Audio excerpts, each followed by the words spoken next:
Hello दोस्तों, नमस्कार। स्वागत है आपका एक बार फिर से मेरे चैनल पे। तो दोस्तों, आज हम एक और नए आईपीओ के साथ आपसे डिस्कस करने आए हैं। और ये आईपीओ बहुत ही अच्छा पड़ रहा है अभी देखने में, फर्स्ट अटैम्प्ट में। और ये आईपीओ एक लॉजिस्टिक्स सेक्टर का आईपीओ है।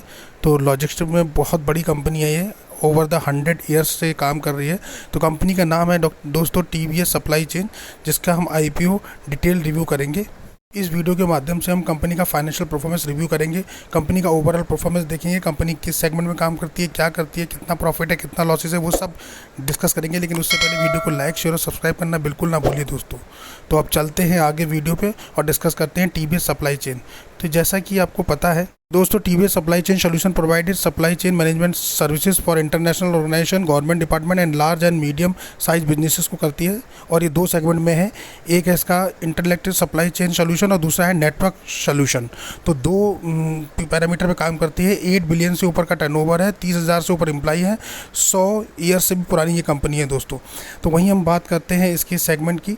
तो ये ट्रांसपोर्टेशन लॉजिस्टिक और operational centre in paint logistic, operational logistic, finishing goods, affiliated marketing, supply chain consultant and NC segment में global forwarding solution which involve mapping end to end fated forwarded distribution across ocean, air and land, warehouses and the port, storage and value added services provide and time critical final. So ये port services में भी आपको services देती है, logistic में भी इसका काफ़ी बड़ा काम फैला हुआ है। सो जैसे कि हम देख रहे हैं, ओशियन में भी इसका काफ़ी अच्छा है। तो लैंड ओशियन सब जगह ये सर्विसेज प्रोवाइड करती है। इंजीनियरिंग सपोर्ट एंड कोरियर और कंसाइनमेंट मैनेजमेंट में भी इसका काफ़ी बड़ा रोल है दोस्तों। 22 फाइनेंशियल की बात करें तो कंपनी के पहले 8,115 कस्टमर्स थे, जहां बढ़ के 10,531 कस्टमर हो गए over the 9 month of period, यानी 31 दिसंबर 2022 तक। तो ये देखें, काफ़ी अच्छा कंपनी ने करा है। और आप देखेंगे तो टॉप 25 फॉर्चून कंपनीज़ भी इसके साथ इन्वॉल्व है, जो इसके कस्टमर सेगमेंट में आती हैं।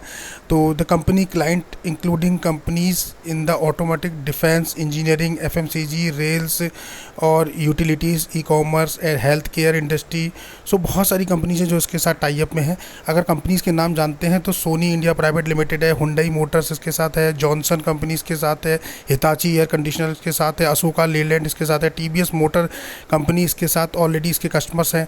और आपका लेक्समार्क इंटरनेशनल टेक्नोलॉजीज़ के साथ है।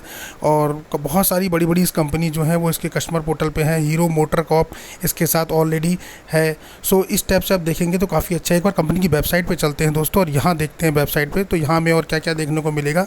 सो टीवीएस सप्लाई चेन जो है वो इंटरनेशनल मार्केट में काफ़ी अच्छा है और 100 ईयर से पुरानी ये कंपनी है। तो TVS supply chain solution has over 100 years of experience addressing supply chain challenging in international organization, government departments, large and medium size businesses through a fully integrated services offering.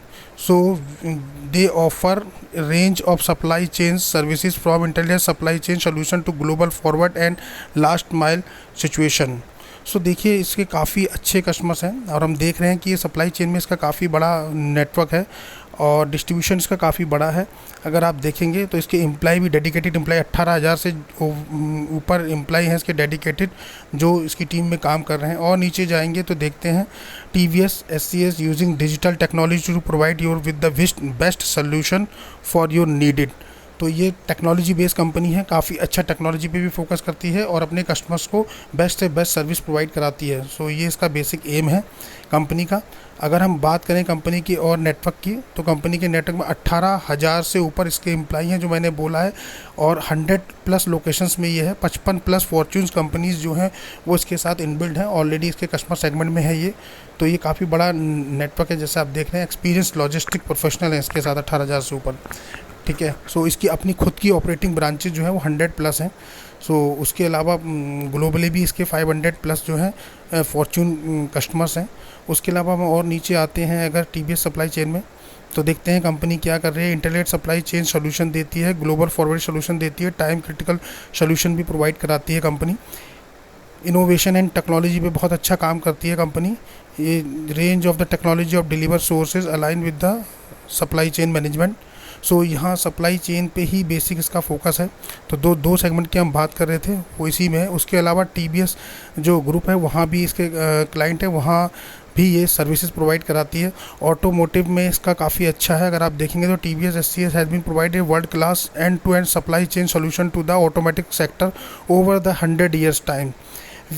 They have been working closely with some of the largest vehicle manufacturer and tier 1 subsidies. तो vehicle manufacturing में भी इसका अच्छा है। अगर देखेंगे तो consumers में FMCG में भी इसका काफ़ी अच्छा है, डिफेंस में, ई-कॉमर्स में, फाइनेंशियल सर्विसेज में, हेल्थ केयर में, इंडस्ट्रियल एरिया में, अदर्स में, रेल्स में, टेक्नोलॉजी एंड टेक इंफ्रा में, यूटिलिटीज़ में, तो बहुत सारे सेगमेंट में ये काम कर रही है। तो इसका मतलब इसका वर्ल्ड वाइड स्कोप बहुत अच्छा है।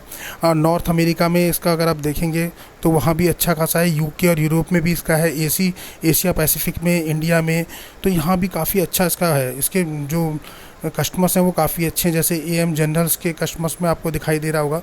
सो ओवरऑल अगर हमने कंपनी की वेबसाइट पे जाके देखा तो हमें पता लगा काफ़ी अच्छी इन्फॉर्मेशन कंपनी के बारे में। दोस्तों कंपनी काफ़ी स्ट्रॉन्ग है, 100 ईयर से काम कर रही है।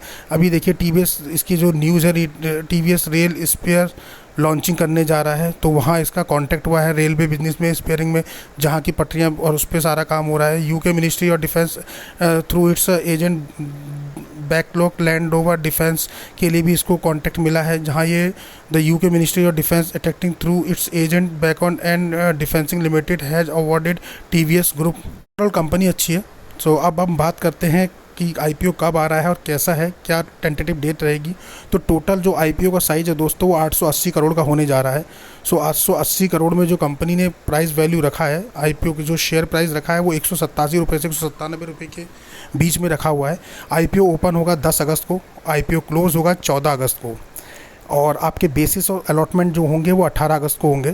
तो डेट याद कर लीजिएगा, 10 अगस्त को ओपन होगा, 14 अगस्त को क्लोज होगा, 18 अगस्त को अलॉटमेंट होगा, और रिफ़ंड अगर नहीं लगता है तो 21 अगस्त को वापस हो जाएगा, और डीमेट में शेयर क्रेडिट 22 अगस्त को होंगे। तो IPO साइज़ मैंने आपको प्राइस बता ही दिया है, 187 से 197 के बीच का है। हमें 197 पे ही अप्लाई करना होता है। लॉट साइज़ 76 शेयर्स का एक लॉट है इसका। अगर हम बात करें टोटल इशू साइज़ की, तो हमने पहले ही बताया 880 करोड़ का इशू साइज़ है।